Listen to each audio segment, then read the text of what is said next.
सूर्य के द्वारा रोशनी आती रहे, उसका पेड़ पौधों के द्वारा अपने शरीर भार में वृद्धि होती रहे और वह ऊर्जा विभिन्न पोषण स्तरों से होते हुए आगे बढ़ती रहे, है ना। ये काम अगर उस इकोसिस्टम में चल रहा है तो वो इकोसिस्टम स्टेबल इकोसिस्टम है। अगर इसमें किसी प्रकार का व्यवधान होता है तो समझ लो कि उसकी स्टेबिलिटी नष्ट हो रही है। मतलब मान लो कि हम सामूहिक रूप से वनों को काट दें, सामूहिक रूप से हम शाकाहारी जंतुओं को खत्म कर दें, तो फिर उस इकोसिस्टम में इम्बैलेंसेस आ जाएंगे। मान लीजिए वनों को काट देंगे तो सिंपल सा है कि कोई प्रोडक्शन होगा ही नहीं, क्योंकि प्राइमरी जो प्रोड्यूसर हैं, जो स्व पोषक प्राथमिक उत्पादक हैं, वही खत्म हो गए, तो उस इकोसिस्टम में किसी अन्य को भोजन मिलेगा ही नहीं। आवास भी नष्ट हो जाएगा, क्योंकि वो पेड़ पौधे आवास भी प्रोवाइड करते हैं जीव जंतुओं को, है ना। सामूहिक रूप से वनों को काट दें, जंगल में आग लग जाए, है ना, तो सारी प्रोडक्टिविटी खत्म। उसके अलावा अगर हम शाकाहारी जंतुओं को खत्म कर दें, शाकाहारी जंतु क्या काम करते हैं, वो हरे पौधों की पत्तियों को खा करके अपने शरीर भार में वृद्धि करते हैं और अगले पोषण स्तर के लिए भोजन का माध्यम बनते हैं, है ना। वो अगले यानी मांसाहारी जंतुओं के लिए भोजन उपलब्ध कराते हैं। अब अगर मान लो किसी इकोसिस्टम में जो है शाकाहारी जंतु सारे खत्म हो जाएं, तो हमारे हरे पौधों से मांसाहारी जंतुओं में जो ट्रांसफर करने वाली बीज की कड़ी है खत्म हो जाएगी। तो खत्म हो जाएगी तो मांसाहारी जो अपने आप मर जाएंगे, है ना। तो इस तरीके से उस इकोसिस्टम में एनर्जी का फ्लो जो है वो बंद हो गया, तो भी इम्बैलेंसेज आ गए। इसी प्रकार से हम शाकाहारी छोड़ दें, पौधों को छोड़ दें, ये सब रहें, मांसाहारी जंतु खत्म हो जाएं, तब क्या होगा, तब भी दिक्कत है।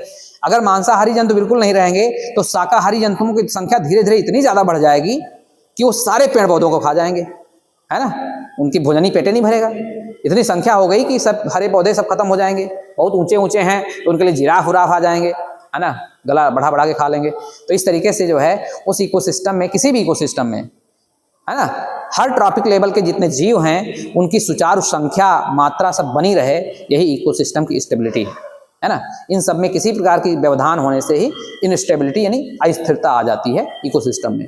तो हम देखते हैं कि ये है क्या चीज। ठीक है, देखो, पारिस्थितिक तंत्र की स्थिरता का अर्थ है कि पारितंत्र में प्रत्येक तत्व के उत्पादन तथा उपभोग में संतुलन, है ना। पहली लाइन ये है, पारितंत्र में प्रत्येक तत्व यानी ग्लूकोज वगैरह और विभिन्न प्रकार के जितने भी जो यौगिक होते हैं, प्रोटीन, कार्बोहाइड्रेट, सारी चीज़ों का, उनका जो है उत्पादन एवं उपभोग में जो संतुलन है वो बना रहे तो इकोसिस्टम संतुलित होगा। इसका अर्थ है कि पारितंत्र में ऊर्जा तथा पदार्थों का निवेश यानी इनपुट तथा निर्गमन आउटपुट में संतुलन बना रहे, है ना। इसका मतलब ये भी हुआ। फिर ये है कि विभिन्न जैव भू रासायनिक चक्र, जैव भू रासायनिक चक्र क्या होते हैं, जैसे फास्फोरस चक्र, जैसे कार्बन चक्र, जैसे वाटर साइकिल, है ना, विभिन्न प्रकार की जो साइकिल होती हैं उन सबको कंप्लीट रूप से जैव भू रासायनिक चक्र कहते हैं।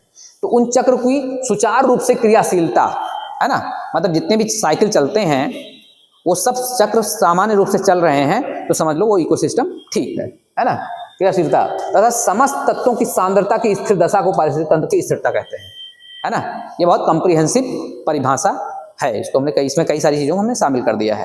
ठीक है, इतनी चीज़ें अगर उसमें हो रही हैं तो समझ लो कि वो इकोसिस्टम स्टेबल इकोसिस्टम है। इसमें से किसी भी चीज़ में अगर कोई दिक्कत आ रही है तो वो इकोसिस्टम अनस्टेबल हो जाएगा। ठीक है।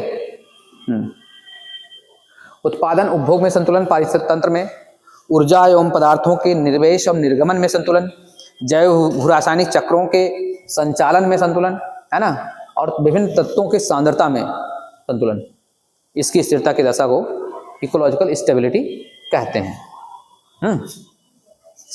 समझ गए? इसको आप लोग लिख लीजिए आराम से।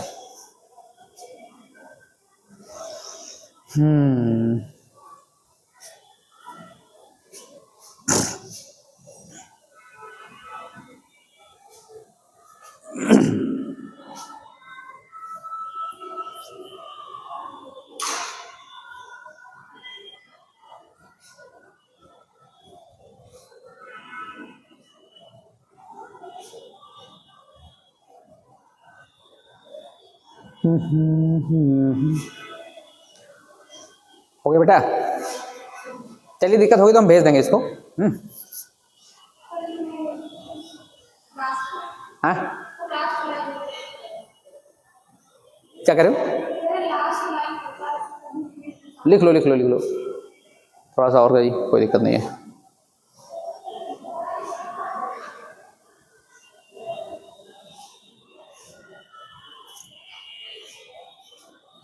ठीक है, अब देखो जो स्टेबिलिटी होती है वो कई प्रकार की होती है। इकोसिस्टम में जो स्थिरता होती है वो कई प्रकार की होती है। उसको हम लोग देखते हैं कि कितने प्रकार की होती है। पहले है दोलन रहित स्थिरता, नॉन ओसिलेटिंग स्टेबिलिटी। लिख लो इसको, दोलन रहित स्थिरता नंबर 1, है ना। दोलन रहित स्थिरता का मतलब यह है किसी भी इकोसिस्टम में जीवों एवं पेड़ पौधों की जो संख्या है उसमें अगर उतार चढ़ाव नहीं हो रहा है ना, उतार चढ़ाव नहीं हो रहा है तो हम उसको दोलन रहित स्टेबिलिटी कहेंगे। मतलब कोई ऊपर नीचे नहीं हो रहा है, बार बार कहीं जो है कुछ संख्या में घट जाए बढ़ जाए, कुछ नहीं हो रहा है, बस जैसे इकोसिस्टम बना हुआ है वैसे बना हुआ है। ना पेड़ पौधों की संख्या कम घट रही है ना बढ़ रही है, ना जंतुओं की जैसे है वैसे बन चल रहा है, तो समझ लो कि दोलन रहित स्थिरता है, मतलब बहुत बढ़िया स्थिरता है वो। ठीक है, फिर एक होती है लोचशील स्थिरता, रेजिलियंस स्टेबिलिटी। इसमें जो है बाह्य कारकों के द्वारा, जैसे बाहरी कारक जो होते हैं, विभिन्न कारक होते हैं, उनके द्वारा जो थोड़ा मोड़ा परिवर्तन किया जा रहा है, जैसे मान लो कहीं चक्रवात आ जा रहा है ना, बाढ़ आ जा रही है, तो इतनी छोटा चक्रवात आया जिससे कुछ पेड़ पौधे नष्ट हुए, लेकिन फिर बाद में वो अपने आप को रिग्रो कर लिए, 1 साल के अंदर उसको फिर रिप्लेनिश हो गया। कुछ जीव मर गए, है ना, फिर भी आ गए, या किसी ने शिकार कर लिया किसी जीव का, है ना, लेकिन बहुत व्यापक मात्रा में शिकार नहीं किया, थोड़ी मात्रा में शिकार किया और फिर से जो है प्रकृति ने उसको भर दिया, है ना। प्रकृति हमेशा उसको बैलेंस करने की कोशिश करती है ना, जो भी इम्बैलेंसेस हो गए उसको सही करने की कोशिश करती है। तो अगर ऐसा परिवर्तन हो रहा है जो परिवर्तन उसके सहन करने की सीमा के अंतर्गत है और फिर से जो है मौलिक दशा में वापस आ जा रहा है, तो उसको हम कहेंगे रेजिलियंट स्टेबिलिटी, है ना, मौलिक दशा में वापस दोबारा आ जा रहा है। फिर एक देखो प्रत्याशित स्थिरता, इलास्टिक स्टेबिलिटी, है ना, इलास्टिक स्टेबिलिटी।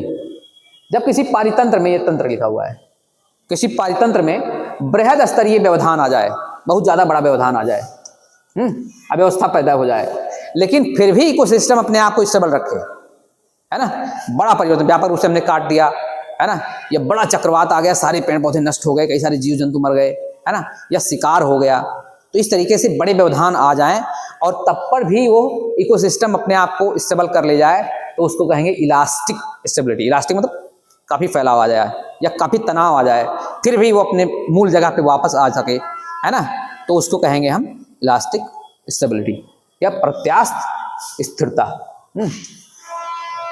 स्थिरता स्थापित हो जाती है जब बड़े व्यवधानों से स्थापित होती है।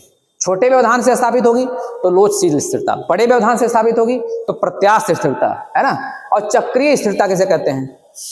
चक्रीय स्थिरता का मतलब यह है कि किसी इकोसिस्टम में बार बार परिवर्तन हो रहा है, बार बार समस्याएं आ रही हैं, है ना, लेकिन फिर भी वो बार बार अपने आप को स्टेबल कर रहा है, तो उसको हम कहेंगे चक्रीय स्थिरता। ये देखो नियमित रूप से व्यवधान, यहां व्यवधान होना चाहिए, वाय लिखा है, वाय, नियमित रूप से बाह्य परिवर्तनों के साथ समायोजन करने की जो स्थिति होती है उसको, इसको है चक्रीय स्थिरता कहते हैं। नियमित रूप से बाहर से जो है समस्याएं आ रही, मतलब मान लो कि हम बार बार पेड़ काट दे रहे हैं, बार बार पेड़ काट दे रहे हैं, और फिर भी वो अपने आप को जो है ग्रो कर पा रहा है, तो उसको कहेंगे हम चक्रीय स्थिरता।